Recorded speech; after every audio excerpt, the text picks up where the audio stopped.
എന്താമ്മേ? മോൾ എന്നോട് സംസാരിച്ചുകൊണ്ടിരുന്നപ്പോ ഹരീഷ് വന്നതാ തോന്നുന്നേ. എന്തോ ഒരു ശബ്ദം കേട്ടു. ആ വൃത്തികെട്ടവൻ കൊച്ചിനെ തല്ലുവല്ലും ചെയ്ത് കാണോ? അയ്യോ, അങ്ങനെ ചെയ്താ അവൻ വിവരം അറിയും. എടാ, അവര് ഭാര്യ ഭർത്താക്കന്മാരല്ലേടാ. അവരുടെ കുടുംബജീവിതത്തിൽ കയറി നമുക്ക് ഇടപെടാൻ പറ്റുമോ? ആ രുക്മിണി ചേച്ചി അണയറയിലുണ്ടെന്നാ എനിക്ക് തോന്നുന്നു. ഉണ്ടാവും, ഉറപ്പായിട്ടും അവളുണ്ടാവും. ഈശ്വര,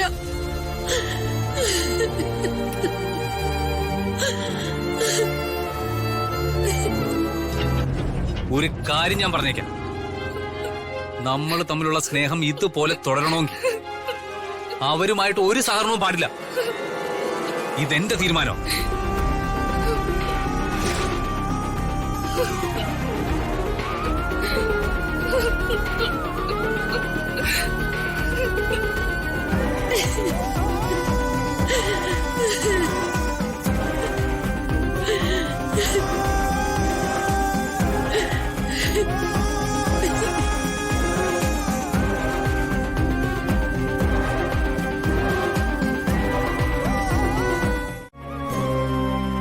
നീ അറിഞ്ഞോടി, നിന്റെ ആങ്ങള കണക്കുകൾ ഓരോന്നായി തീർക്കാൻ തുടങ്ങി.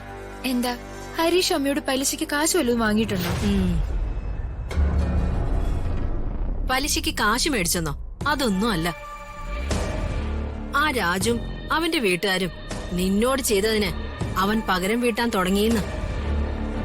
എനിക്ക് മനസ്സിലായില്ല.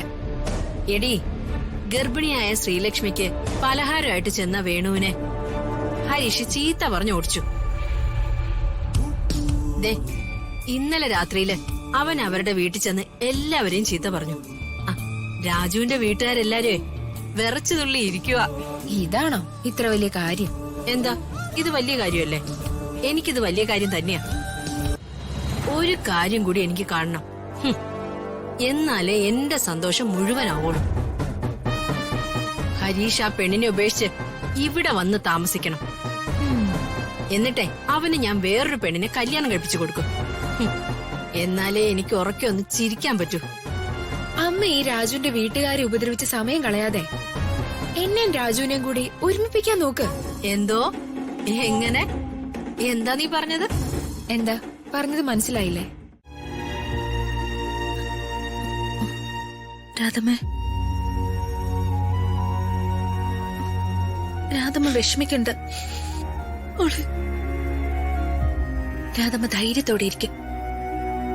അല്ലാതെ എന്ത് ചെയ്യാൻ പറ്റും? ഓരോരുത്തർക്കും ഓരോ സ്വഭാവമല്ലേ. ഹരീഷിന്റെ സ്വഭാവം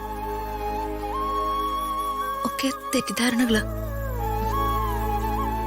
എല്ലാം മാറുമെന്ന് നമുക്ക് വിശ്വസിക്കാം, പ്രാർത്ഥിക്കാം. ഏതായാലും ഹരീഷിന് ശ്രീയോട് ഇഷ്ടക്കുറവൊന്നുമില്ലല്ലോ. അത് തന്നെ ഭാഗ്യം. അപ്പോ അക്കാര്യോർത്ത് സമാധാനപ്പെട. ഞാൻ കഴിഞ്ഞ ദിവസം പറഞ്ഞതുപോലെ എല്ലാ പ്രശ്നങ്ങൾക്കും ഒരു നല്ല സൊല്യൂഷൻ ഉണ്ടാവും. രാധമ്മ അതെല്ലാം മനസ്സിൽ നിന്ന് വിട്ട് ഒന്ന് ഉറങ്ങാൻ നോക്ക്. എനിക്ക് സഹിക്കാൻ പറ്റുന്നില്ല മോളെ. രാധമ്മ, സഹിക്കാതെ വേറെ വഴിയില്ലല്ലോ. എല്ലാം ദൈവത്തിനോട് പറഞ്ഞു പ്രാർത്ഥിച്ചോളൂ, മാറ്റമുണ്ടാവും. മോളിപ്പിക്കൂ, രാജു കാത്തിരിക്കുന്നുണ്ടാവും. അവര് പോയിസൺ ആണെന്ന് ആർക്കറിയാൻ പാടില്ലാത്തത്? ആ രവി പിള്ളങ്ങള് ഇവരുടെ അത്രയും ദുഷ്ടനല്ലായിരുന്നോ? അയാളെ ഓടിച്ചും വിട്ടു. അമ്മയുടെ മകനല്ലേ ഹരീഷ്. അവരുടെ സ്വഭാവം കുറച്ചെങ്കിലും അവന് കിട്ടാതിരിക്കില്ലല്ലോ. ഏതായാലും ഞാൻ രാജുവിനെ കല്യാണം കഴിച്ചതാണല്ലോ ഈ പ്രശ്നത്തിനൊക്കെ കാരണം. അല്ലെങ്കിലും ഇവരെയൊന്നും വിശ്വസിക്കാൻ കൊള്ളില്ല മാഡം. പണം പലിശയ്ക്ക് കൊടുത്ത് കാശുണ്ടാക്കുന്നവരല്ലേ. ഇവരുടെയൊക്കെ മനസ്സ് എങ്ങനെയായിരിക്കുമെന്ന് നമുക്ക് ഊഹിക്കാവുന്നതേ ഉള്ളൂ. രാജു, ഹരീഷിന് നമ്മുടെ ഈ കുടുംബത്തോടുണ്ടായ എല്ലാ അകൽച്ചയും ഞാൻ മാറ്റും. അത് എന്റെ വാശിയ. ആ അത് പോട്ടെ. ആ പിന്നെ ഇന്നൊരു സന്തോഷകാര്യം ഉണ്ടായി. എന്ത്?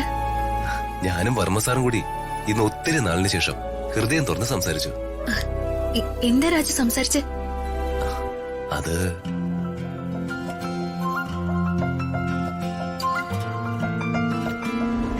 എന്റെ ജീവിതത്തിൽ സംഭവിച്ചത് നിങ്ങളുടെ ജീവിതത്തിൽ സംഭവിക്കരുത്. സ്നേഹം പ്രകടിപ്പിച്ചിട്ടില്ല ഞാൻ എന്റെ മകളോട്. പക്ഷെ എനിക്കെന്നും അവൾ എന്റെ ജീവനായിരുന്നു. എന്റെ ഹൃദയാർത്ഥാണ് നിനക്ക് ഞാൻ അവളെ തന്നിരിക്കുന്നത്. നീ അവളെ വെറുക്കുകയോ മറക്കുകയോ ചെയ്യരുത്. അതെനിക്ക് സഹിക്കില്ല. ഇത്ര മാത്രമേ സംസാരിച്ചുള്ളൂ? അതെ. എന്താ? ഒരു താലി കെട്ടിയെന്നല്ലാതെ നമ്മൾ തമ്മിലൊരു മാരേജ് ലൈഫ് ഇല്ല എന്നുള്ള കാര്യം അച്ഛനോട് പറഞ്ഞോ? അതൊന്നും ഞാൻ പറഞ്ഞില്ല. ഒരു പ്രതീക്ഷയുമില്ല നമ്മുടെ ജീവിതം എങ്ങനെ മുന്നോട്ട് പോകുന്നു. ഈ വീട്ടിലാണെങ്കിൽ പ്രശ്നങ്ങളോട് പ്രശ്നങ്ങള്. അതിനിടയ്ക്ക്